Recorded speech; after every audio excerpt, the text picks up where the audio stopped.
Hello everybody, on today's video I'm gonna share with you 10 mistakes new real estate agents make.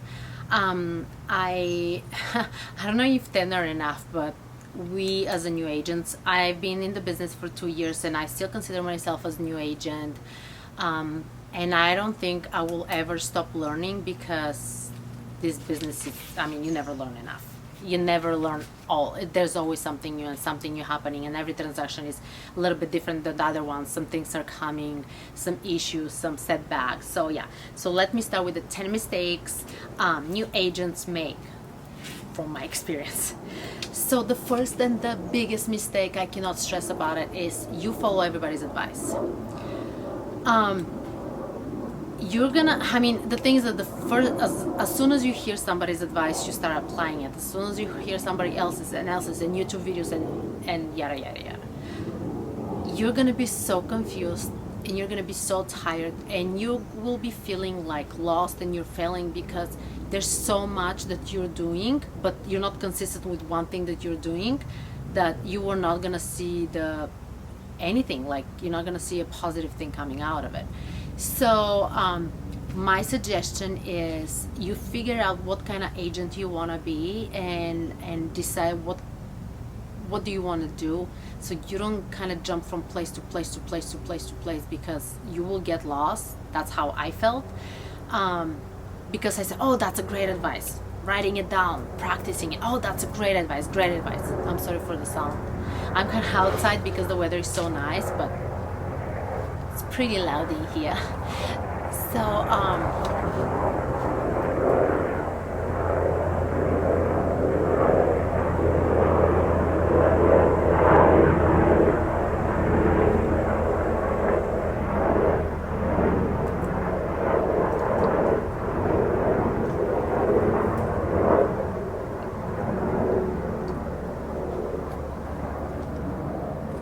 So make sure you don't follow everybody's advice. Stick with one plan and just go. And if it's not working, then change it. But do not jump from place to place. And also depending on the agent. Some agents are more aggressive, and you follow and you listen to their advice. But maybe you're not as aggressive person, and you just have to feel what fits for you. That's the first thing. The second thing I have on my list is believing in everything people tell you. We as a new agent tend to believe sometimes in every single thing we hear, and we apply it, and it's wrong. Just because somebody's been in the business for a very long time, sometimes what they tell you is not necessarily the truth, and I want to make sure you guys are checking the facts, because I do that from it's been a while, but every time I'm concerned about certain things and I listen to it and somebody tells me advice, I always check if it's correct, because even experienced agents are making a mistake, or sometimes they're actually destructive, but at the same time they're answering your question, whether it's a text or phone call. And when the question was really important regarding something about the contract, it can be really crucial. So always check with a couple places if the information you're getting is correct. The third thing that is also very important is not trusting your gut feeling. I always believe that we have this sense where sometimes our gut feeling is telling us what is the right step to do in a certain situation. And many times we ignore it because we're thinking, no, I don't think it should be that, or no, I think I should trust this person, or whatever. Trust your gut feeling, because you're gonna be most likely making the right decision than making a rational decision because you just want to do something quicker or whatever. The fourth thing is giving up easy. This is a topic where we can talk for days. This is like in life, in any kind of business. Nothing happens overnight. Nothing happens very quickly, but don't give up. This is almost like, because I train athletes, and one of our businesses with my husband is training athletes, and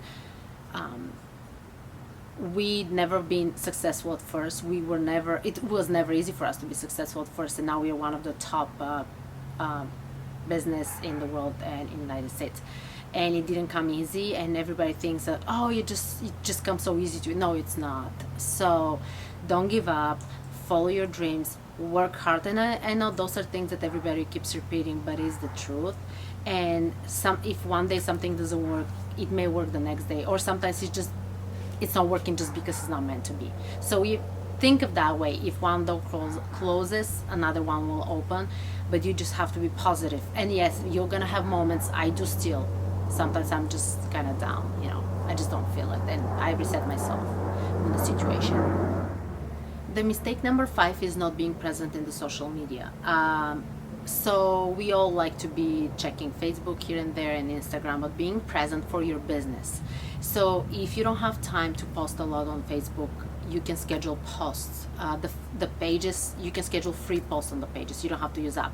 For Instagram, you have, unless you can do it every day, you have to use the app to schedule your posts. There are plenty of apps out there. If you have further questions, I can guide you, because I've been in the social media world forever for my businesses, so I know a lot. Connect to people, answer their questions, comment on certain things that you can actually help. Being present on the social media is extremely important, because nowadays everybody's on the social media, whether it's a Facebook, LinkedIn, Pinterest, Twitter, Instagram, there's so many. Number 6, not learning daily. The reason I'm writing this is that every day there's something you can learn. If you're bored with everything you do, if you have plenty of time, you can learn something about the business. You don't have to necessarily read about the market. You don't have to read about how to build a house or anything real estate related, but you can read certain things to help you get better as a real estate owner or business owner. There are plenty of books that how they motivate you, how to speak to people. There's so many things you can do, trust me. It's like the sky's the limit how much you can learn, or how much you can grow as a person if you start looking outside the box. It's not always about the real estate, it's so much more. It's so much more. The number 7, it's not collecting leads. At first I was like, oh, I'm not collecting leads. Whoever likes me, they're gonna call me. Well, it's not really that way. You need to keep repeating to the people that you do real estate, but not in a way like every day calling them and, hey, I do real estate, you know that? Refer me to somebody. It's more like when you do open houses, make sure you collect leads. When you're online and people have questions, they give you their email. This is a lead, so you can put it into your newsletter. I don't know if you guys are sending newsletters. And that's how eventually maybe one of your leads is going to turn to a buyer or a seller. It's really important. The leads are so important. Or if somebody gives you a referral, or you purchase leads. I've done some and they were absolutely trash. It was the waste of money and time and stress, so I don't do that anymore. They're not qualified leads, they're not good quality leads, they're nothing. So you just have some random emails. Number 7 is, number 7 was not collecting leads. Number 8 is not having a CRM. So you need to keep in touch with your leads. You need to keep in touch. You're gonna have hot leads, you're gonna have ready to buy, ready to sell, cold, and so on, depending what kind of labels you wanna have. So sometimes some agents, what they're doing is they're sending certain emails to certain group of people. Let's say if you have the hot leads that now they're looking to buy or sell, you want to send them in certain certain group of emails. I would say it that way. If you have cold leads, you just give them with some random information and so on and so forth. So I know it's really important. I do it a little bit different way. I do send newsletters for everybody, because sometimes when somebody buys, they're not buyers anymore because they already purchased a home. So are you going to put them to the seller's bracket or tag? I don't know. And it's so much time consuming doing all of those. Unless you have somebody doing it for you, it's crazy. But yeah, keep in touch with your leads, whether you email them individually, whether you have a newsletter towards all of them, whether you call them, just make sure you keep in touch with them. So number 9 is not meeting with people. Not only calling on the phone is good to see, hey, how are you doing? And while you're having the conversation, you're mentioning that you're doing real estate and, but also meeting with them. People like face-to-face conversations. We tend to be so much on our phones that we're missing this, and it's a huge problem.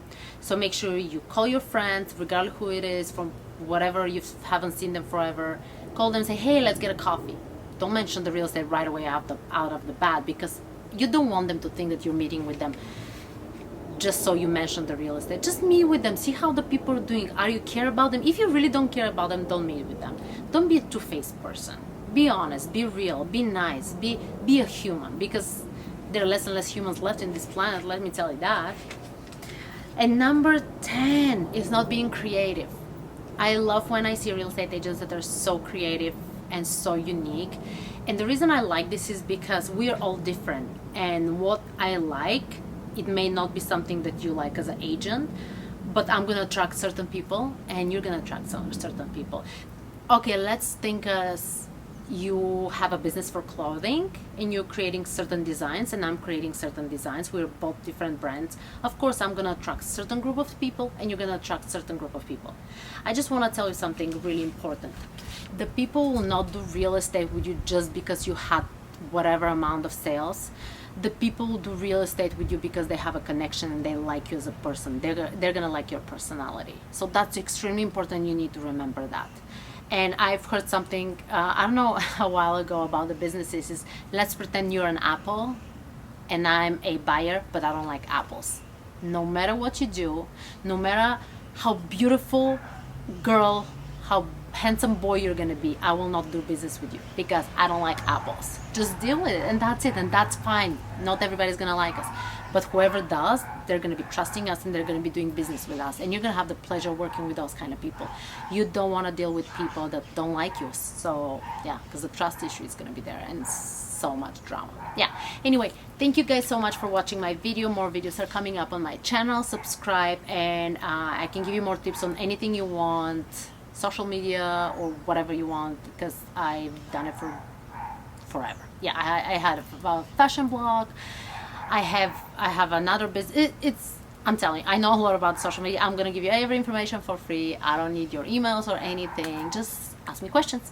Leave a comment below, subscribe, and please press the like button on the video so we get ranked higher. Thank you for watching, and I'll see you in my next video. Bye.